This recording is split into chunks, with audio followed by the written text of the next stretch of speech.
Assalamualaikum warahmatullahi wabarakatuh. Perkenalkan, saya Anissa Fitri dengan NIM 2522104 dari kelas PTIK 6C. Nah, dalam video kali ini kita akan membahas tentang beberapa materi. Yang pertama ada tentang antena. Nah, apa sih pengertian antena jaringan? Koneksi internet yang selalu dibutuhkan setiap individu dimanapun dan kapanpun membuat jaringan WiFi dipasang di berbagai tempat. Itu termasuk di tempat-tempat umum. Dibutuhkan juga router, gunanya untuk menciptakan koneksi internet agar bisa dinikmati oleh semua orang tanpa harus tersambung dengan kabel atau yang disebut dengan wireless. Selain itu, keberadaan router yang sangat vital untuk membuat koneksi internet dan bisa dinikmati sekaligus juga orang banyak, itu diperlukan juga yang namanya antena. Nah, apa sih antena itu? Nah,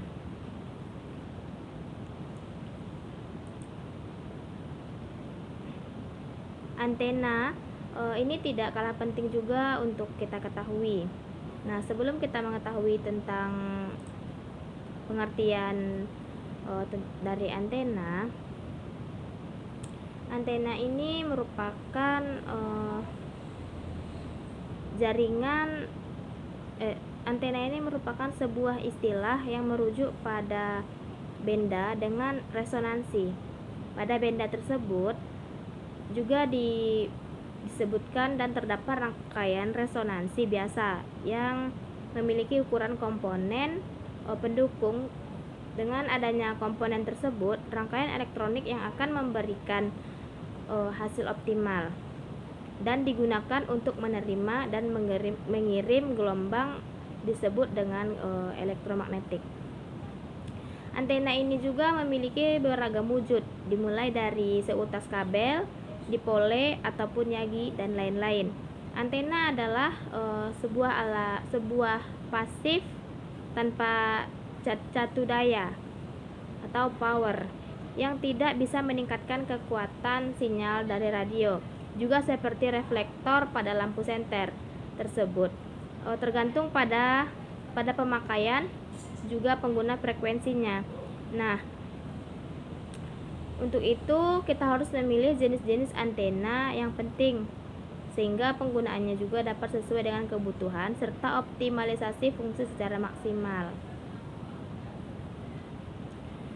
Nah,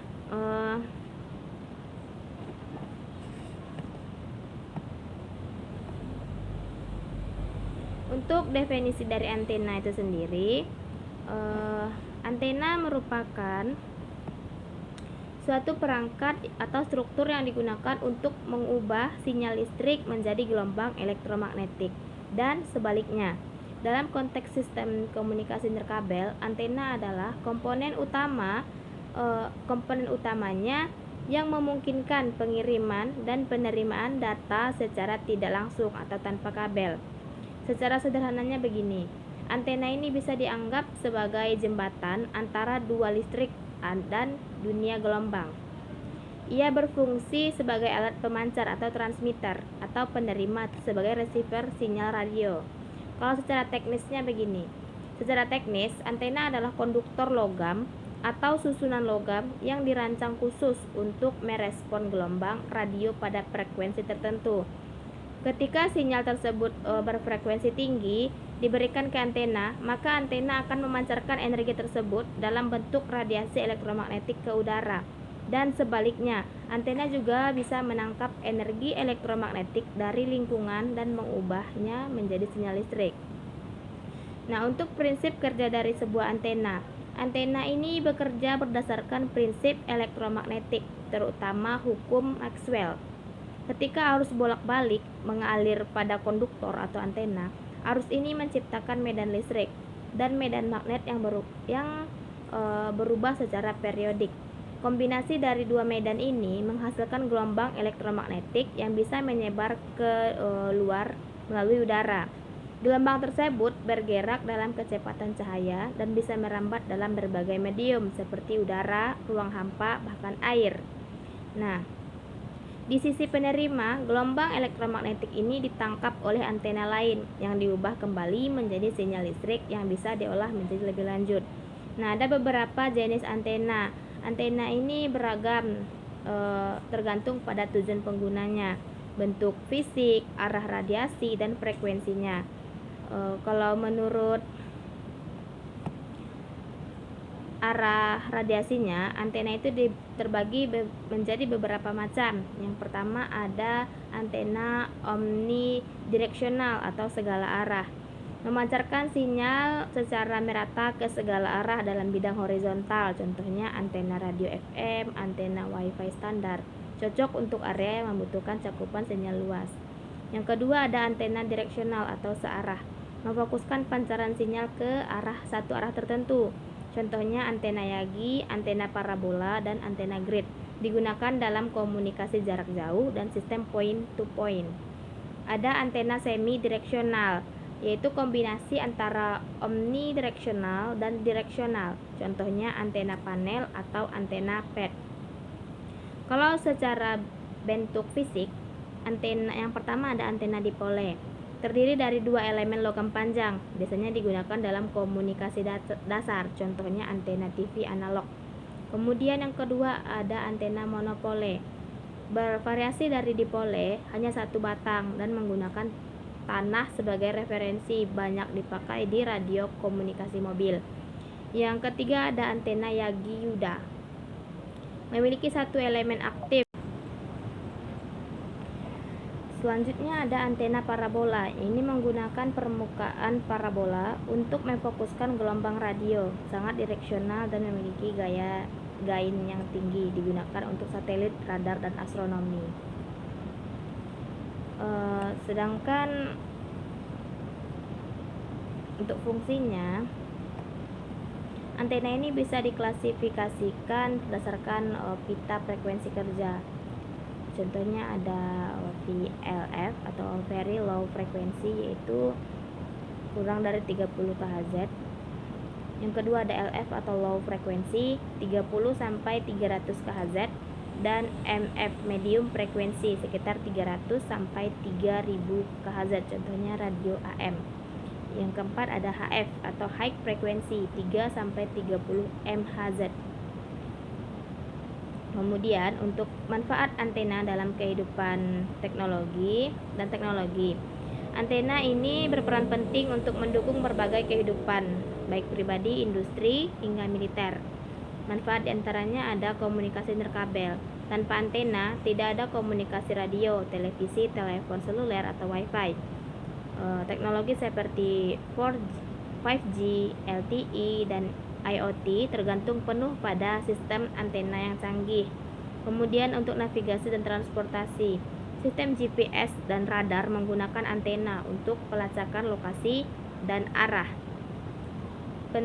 seperti penerbangan, pelayaran, dan bahkan mobil otomatis sangat tergantung pada sinyal antena. Kemudian untuk keamanan dan militer, digunakan dalam komunikasi taktik, radar militer, satelit pengintai, drone, dan sistem kendali rudal. Kalau untuk pendidikan dan informasi, akses internet melalui jaringan nirkabel atau satelit memungkinkan pendidikan online dan distribusi informasi. Kalau untuk fungsi dari antena ini sendiri, yaitu sebagai transmisi sinyal, meneruskan sinyal listrik dari pemancar menjadi gelombang elektromagnetik untuk dikirim ke penerima. Kalau untuk penerima sinyal, yaitu menerima gelombang elektromagnetik dari udara dan mengubahnya kembali menjadi sinyal listrik. Kemudian untuk penguatan sinyal atau gain, yaitu beberapa antena mampu memperkuat sinyal melalui pengaturan bentuk dan arah pancaran atau antena direksional. Kalau untuk penentukan arah dan jarak, dalam sistem radar dan navigasi, antena menentukan posisi dan jarak suatu objek melalui pantulan sinyal. Selanjutnya ada faktor yang mempengaruhi kinerja antena ini. Yang pertama ada frekuensi operasi. Setiap antena memiliki desain spesifik untuk rentang atau frekuensi tertentu. Yang kedua faktornya ada panjang gelombang. Ukuran fisik antena biasanya tergantung pada panjang gelombang sinyal, biasanya kelipatan 2 atau 4. Kemudian untuk polaritas gelombang, antena memiliki polaritas yaitu horizontal, vertikal, atau sirkular yang harus sesuai dengan perangkat penerima. Untuk contoh penggunaan antena dalam kehidupan sehari-hari, contohnya ada WiFi router, yaitu menggunakan antena omnidireksional untuk menyebar sinyal internet. Yang kedua ada televisi digital, menggunakan antena UHF dan VHF untuk menangkap siaran digital. Untuk handphone itu memiliki antena internal microstrip untuk jaringan seluler, GPS, dan Bluetooth. Kemudian untuk radio mobil yaitu menggunakan antena monopole sebagai penangkap siaran FM atau AM. Selanjutnya drone dan UAV itu menggunakan antena direksional untuk kendali jarak jauh dan transmisi data.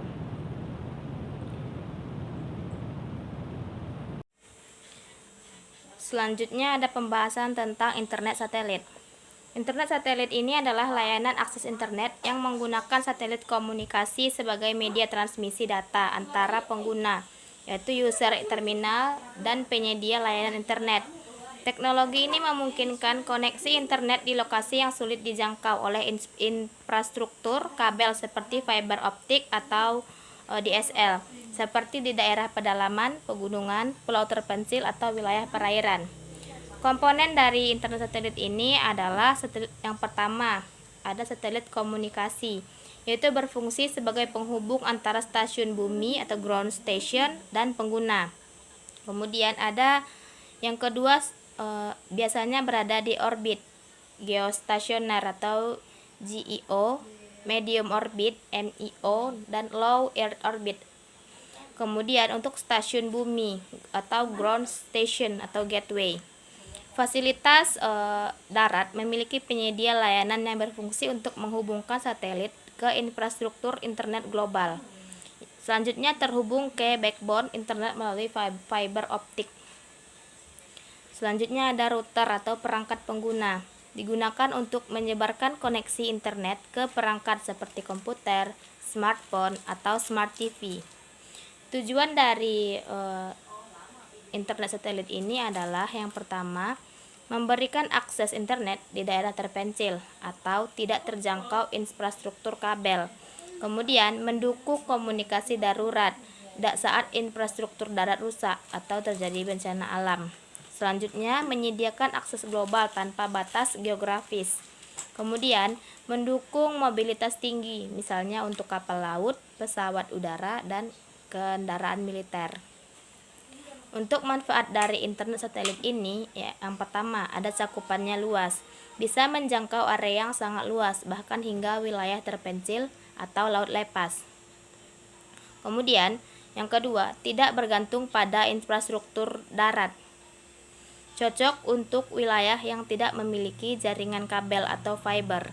Kemudian, untuk pemulihan bencana, dapat diandalkan saat infrastruktur komunikasi darat lumpuh akibat bencana alam. Selanjutnya ada akses global, cocok untuk perusahaan atau organisasi internasional yang membutuhkan akses di banyak wilayah. Kemudian untuk mobilitas, internet satelit biasa digunakan di transportasi seperti pesawat, kapal, dan kendaraan militer. Jenis-jenis dari internet satelit ini adalah yang pertama ada geostationary Earth orbit. Kelebihannya yaitu menjangkau wilayah yang sangat luas, stabil, dan cocok untuk komunikasi tetap. Untuk kekurangannya,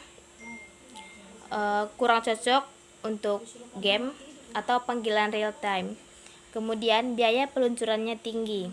Selanjutnya untuk medium earth orbit, kelebihannya yaitu latensi lebih rendah dibandingkan GEO tadi, dan cocok juga untuk navigasi dan komunikasi, contohnya satelit milik O3B network. Kemudian atau yang ketiga ada low earth orbit. Kelebihannya cocok untuk layanan real time seperti video call dan game online. Kemudian lebih hemat biaya dan cepat diluncurkan. Sedangkan untuk kekurangannya yaitu membutuhkan banyak satelit atau konstelasi untuk cakupan global. Contohnya Starlink, OneWeb, dan Amazon Kuiper. Internet satelit ini merupakan solusi penting untuk pemerataan akses informasi, terutama di wilayah yang tidak dijangkau oleh jaringan darat. Dengan perkembangan teknologi orbit rendah seperti Starlink, layanan ini menjadi lebih cepat, murah, dan efisiensi, membuka peluang baru dalam pendidikan, bisnis, dan komunikasi digital. Selanjutnya ada internet seluler. Nah, pengertian dari internet seluler ini adalah layanan akses internet yang disediakan melalui jaringan telekomunikasi seluler atau jaringan mobile. Layanan ini memungkinkan pengguna untuk terhubung ke internet menggunakan perangkat bergerak seperti smartphone, tablet, modem USB atau MiFi, tanpa melalui koneksi kabel atau Wi-Fi. Internet seluler ini menggunakan sinyal radio frekuensi yang dipancarkan oleh menara pemancar atau BTS, Base Transfer Station, dan ditangkap oleh perangkat pengguna. Teknologi ini mendukung mobilitas, artinya pengguna tetap bisa mengakses internet sambil bergerak atau berpindah tempat. Komponen-komponen yang ada dalam internet seluler, yang pertama ada perangkat pengguna atau user equipment. Misalnya smartphone, tablet, modem USB, atau router MiFi. Kemudian perangkat ini dilengkapi dengan modul radio untuk menerima dan mengirimkan sinyal ke jaringan operator. Kemudian untuk kartu SIM atau subscriber identity module, berfungsi sebagai identitas pelanggan di jaringan operator seluler. Yang kedua, menyimpan informasi penting seperti nomor pelanggan, autentikasi, dan data langganan. Kemudian ada Base Transceiver Station atau BTS atau menara pemancar, yaitu memancarkan dan menerima sinyal radio dari dan ke perangkat pengguna. Kemudian setiap BTS melayani area tertentu yang disebut sel.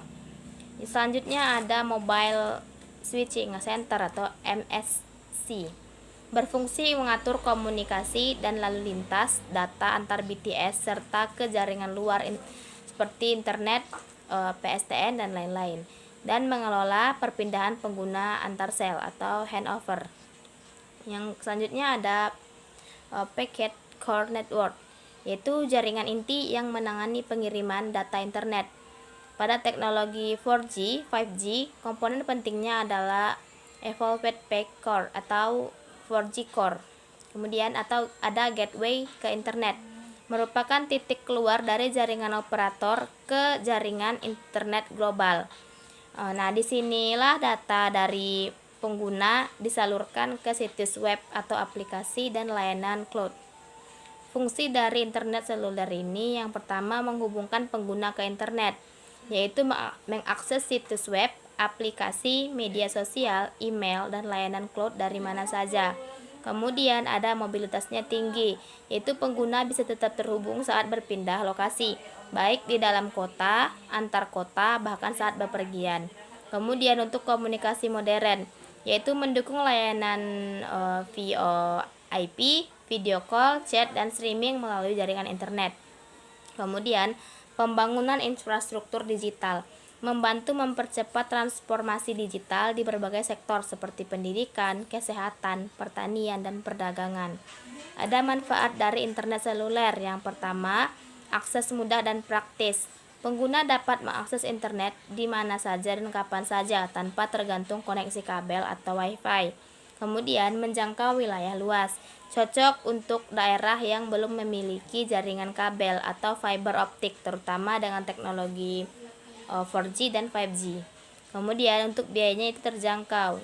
Operator menawarkan berbagai paket data dengan harga yang bervariasi sesuai kebutuhan dengan pengguna. Kemudian ada mendukung produktivitas dan ekonomi. Digunakan dalam pekerjaan jarak jauh, bisnis online, dan UMKM untuk memasarkan produk melalui media sosial. Kemudian ada pendidikan dan literasi digital, membantu siswa dan mahasiswa dalam perjalanan online, e-learning dalam pencarian informasi. Kemudian ada konektivitas darurat, tetap bisa digunakan di saat kondisi darurat atau saat terjadi pemadaman jaringan kabel.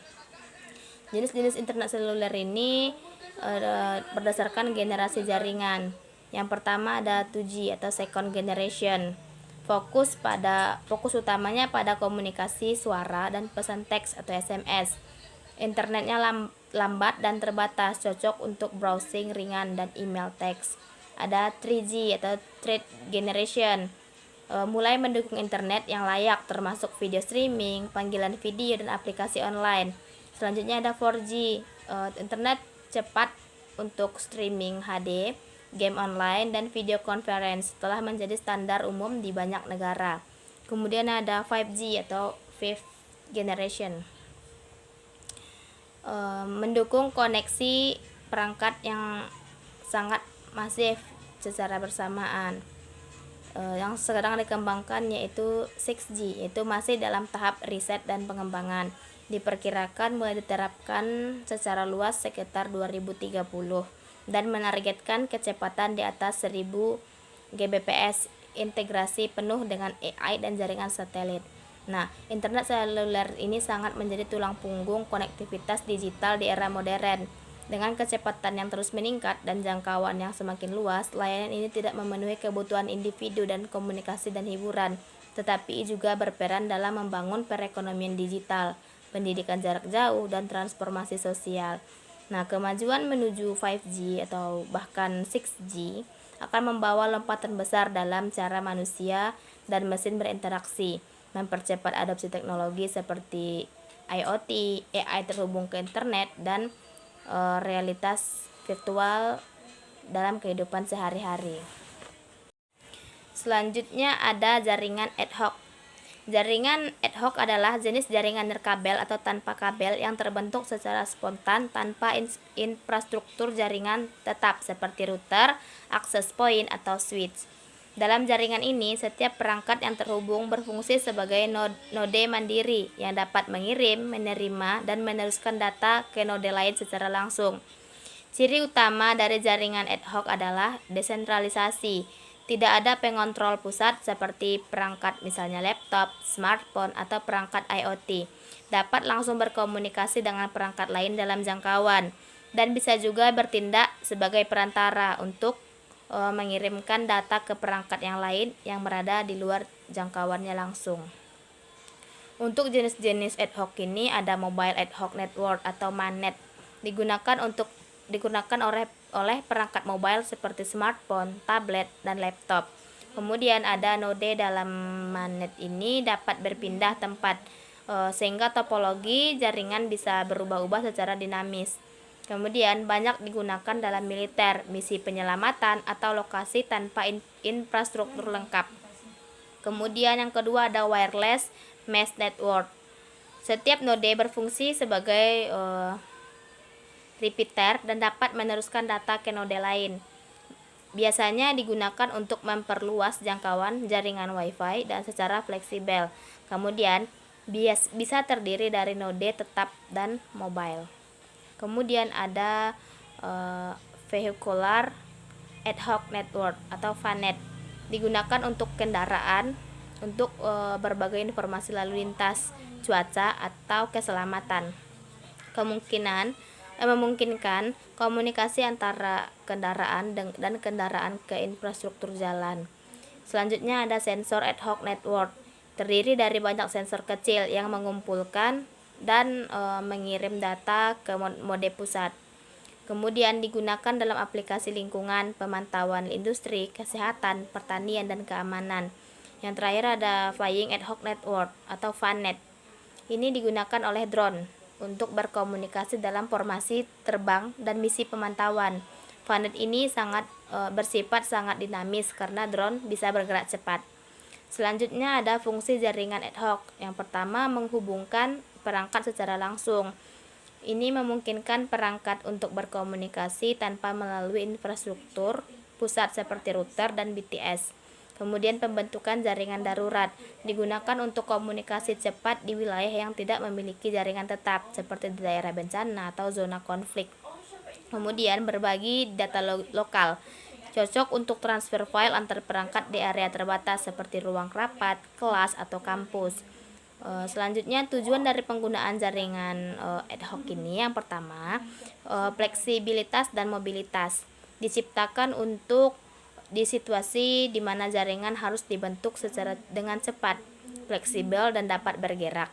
Kemudian, komunikasi tanpa infrastruktur untuk menyediakan komunikasi di daerah terpencil, tempat bencana, atau area yang tidak mendukung pemasangan infrastruktur jaringan. Yang selanjutnya, hemat biaya.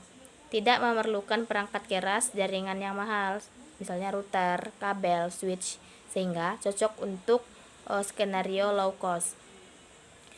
Kemudian ada keamanan tertentu. Dalam skenario militer atau operasi rahasia, jaringan ad hoc digunakan untuk komunikasi terbatas dalam kelompok kecil dengan jangkauan lokal dan kontrol penuh. Ada manfaat dari jaringan ad hoc. Yang pertama, cepat dibentuk. Bisa dibuat dalam detik atau menit tanpa perlu konfigurasi kompleks atau instalasi infrastruktur. Kemudian mobilitasnya tinggi, node dapat berpindah tempat, dapat menyebabkan gangguan besar pada jaringan secara keseluruhan. Kemudian kemandirian sistem, tidak bergantung pada pihak ketiga atau penyedia layanan untuk membuat dan mengoperasikan jaringan. Cocok untuk kondisi darurat, digunakan oleh tim penyelamat, militer, atau relawan saat terjadi bencana alam atau kegagalan infrastruktur. Contoh penggunaan jaringan ad hoc dalam dunia nyata yaitu misi penyelamatan bencana. Misalnya tim SAR menggunakan jaringan ad hoc untuk koordinasi komunikasi di area yang rusak infrastrukturnya. Untuk militer, pasukan di lapangan menggunakan manet untuk berbagai lokasi, perintah dan data intelijen secara real time. Kemudian untuk mobil terhubung, VANET memungkinkan data antar mobil untuk menghindari kecelakaan dan kemacetan.